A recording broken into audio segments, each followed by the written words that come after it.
D'ailleurs, on avait pensé que les protestations s'étaient estompées, mais on m'a appris hier qu'il y a encore des médecins qui sont pas d'accord sur ce qui avait été dit. Surtout la question des tests. Surtout les questions des tests et ainsi de suite. Parce que beaucoup seront écartés. Hein. Beaucoup seront, c'est ce qu'ils ont dit. En même temps, vous savez, en Guinée, c'est assez compliqué, mais que l'hôpital soit rebaptisé du nom du professeur Alpha Condé. Professeur Alpha Condé.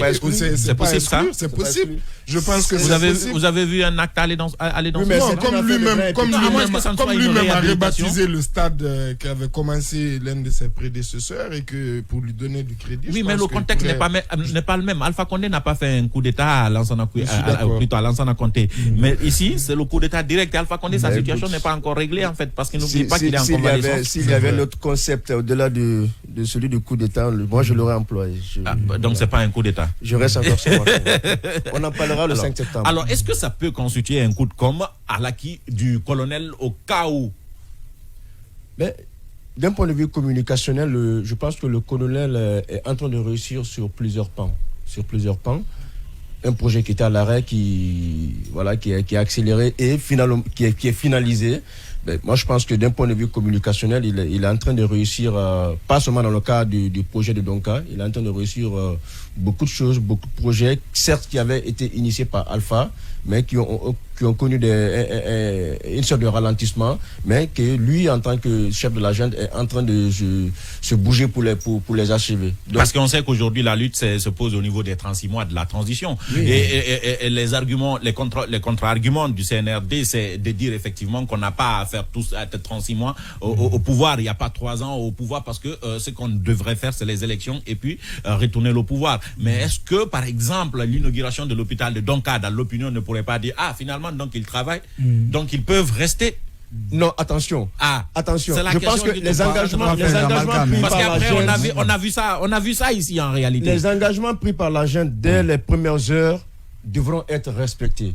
Notamment celui de dire que nous ne sommes pas venus pour nous éterniser au pouvoir, nous sommes là pour connaître une transition et après nous quitterons. Et d'ailleurs, dans la charte de la transition, il est clairement défini que aucun membre du CNRD, aucun acteur majeur de cette transition ne sera candidat aux prochaines élections. Ce qui est important jusqu'ici, moi j'accorde le bénéfice de la confiance à cette gente-là. Ils vont poser les actes qu'ils pourront poser pendant cette transition, sauf qu'on se pose la question sur la vraie durée que pendant la transition, mais ils quitteront. Ils voudront que leurs actes... La vraie durée a été expliquée. Ousmane Gawal a expliqué que les 24 mois, vous l'avez écouté. Oui, c'est vrai. Il a expliqué comment va se dérouler la durée de la transition. Là encore, de ce point de vue, je reste observateur parce que dans ce gouvernement, j'ai comme l'impression que c'est lui qui est désigné officiellement comme porte-parole du gouvernement, mais il y a d'autres porte-paroles qui me semblent être plus forts que lui par moment. Donc, pour revenir un peu... Oui. Pour revenir un peu à bien sûr. Je ne sais pas si le grand administrateur... manger le piment dans sa bouche. Pour revenir un peu à ce sujet, je pense que Doumbouya, il devra, le colonel Doumbouya et sa suite devront vraiment respecter leurs engagements de ce point de vue-là, poser des actes comme ils sont en train de le faire, et qu'au terme de la transition, qu'ils disent au revoir au peuple de Guinée. C'est la même chose que je suis en train de dire en fait. C'est la date pour la fin de la transition qui n'est même pas encore acceptée. Parce que les mouvements politiques, les revendications, on va en parler tout à l'heure là, c'est sur le fait justement qu'on ne veut pas les 36 mois parce que c'est pas consensuel. Mais est-ce qu'avec des actions comme ça, comme l'inauguration de l'hôpital de Donka, on peut dire, fichez-nous la paix un peu, on est en train de travailler? Oui, mais oui, certaines populations à certains niveaux le disent déjà, hein. Et les travaux qui ont repris sur nos routes qui s'étaient arrêtées, la rénovation de l'hôpital Donka, parce que souvent le citoyen lambda pense que le militaire va un peu plus vite, que les lourdeurs administratives ne s'appliquent pas trop au régime militaire. Donc certaines actions peuvent être menées en temps de transition militaire plutôt qu'en temps de trucs. Mais je ne crois pas que dans la majorité, quand même, on puisse penser que, parce que bon, certaines actions sont posées qu'il faut forcément que les militaires prolongent leur durée au pouvoir. On est tous conscients que ça ne nous arrange pas en fait, que les militaires durent au pouvoir. D'accord. Voilà. Et de l'autre côté, peut-être la dernière question que l'on va poser avant d'aller à la première pause, c'est le fonctionnement de l'hôpital. Donc on sait que c'est par concession aujourd'hui, ce qui n'avait pas été accepté par tout le monde Baïla. Mais est-ce que cette concession de l'hôpital, malgré les explications du ministre de la Santé, effectivement, c'est une concession de 5 ans, est-ce est-ce que cette concession permettra le fonctionnement de l'hôpital comme on le souhaiterait, enfin, au bénéfice de la population? Voilà. Oui, c'est vrai qu'on pourrait, si on tire les leçons, en tout cas, des capacités, on va dire, de gestion, non seulement plus largement en général de l'État et spécifiquement des hôpitaux, je pense que c'est effectivement une bonne méthode, une bonne idée, parce que c'est vrai, c'est un hôpital quand même. Mais là aussi, on a vu les concessions qui n'ont pas fonctionné, hein, en réalité. Oui, bon, pas qui n'ont pas fonctionné. On a fait en sorte qu'elles ne fonctionnent pas. Oui.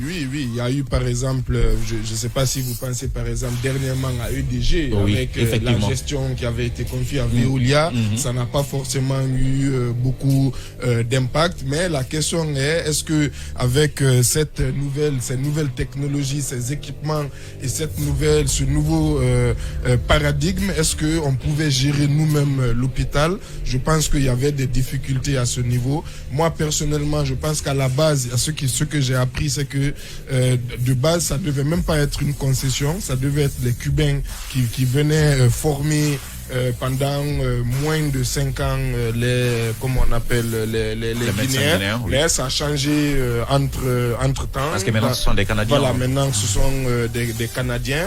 On verra ce que ça donne, mais je pense que la formule est une bonne formule quand même. On verra bien ce que ça va donner en 5 ans. Oui, Odilon. Oui, la concession en elle-même, moi, m'amène à m'interroger sur un peu l'accès des Guinéens moins aux soins de santé qui vont être offerts par le CHU de Donka. D'autant plus que en la matière, les Canadiens, ceux qui ont investi, devront travailler de sorte à récupérer leur investissement et éventuellement générer des bénéfices. L'autre question que je me pose, c'est que pendant les 5 ans, qu'est-ce que nous allons faire? Parce que moi, je pense que après, l'État on pouvait gérer par voie de régie. Par voie de régie, le CHU de Donka, c'est un patrimoine national. Mais est-ce que nous avons les ressources? À l'appel du Front National pour la défense de la Constitution, dissous par la junte, des citoyens sont sortis ce mercredi 17 août 2022 à l'Abbé pour manifester. Des pneus ont été brûlés par des manifestants à certains endroits de la ville qui étaient sous tension depuis mardi soir à la veille de la manifestation. Au carrefour Bilali, des cas d'arrestation ont été enregistrés. Les leaders de l'antenne locale du FNDC parlent de 8 interpellations tandis que des témoins évoquent 4 arrestations. Malgré le strict respect de la journée ville morte appelée par le FNDC l'Abbé, nous regrettons les incursions des forces de défense et de sécurité dans les concessions des paisibles citoyens. Plusieurs mineurs ont été enlevés par la CIMIS de l'Abbé, appuyés par des militaires lourdement. Ils ont été conduits au commissariat central de l'Abbé. Nous exigeons la libération de toutes les personnes arbitrairement arrêtées, y compris les mineurs, ont indiqué les dirigeants de l'antenne locale du FNDC. Dans la cité Karamoko Alpha Molabé, les activités économiques ont été complètement paralysées ce mercredi 17 août 2022. Le marché central est resté fermé, la circulation durement perturbée.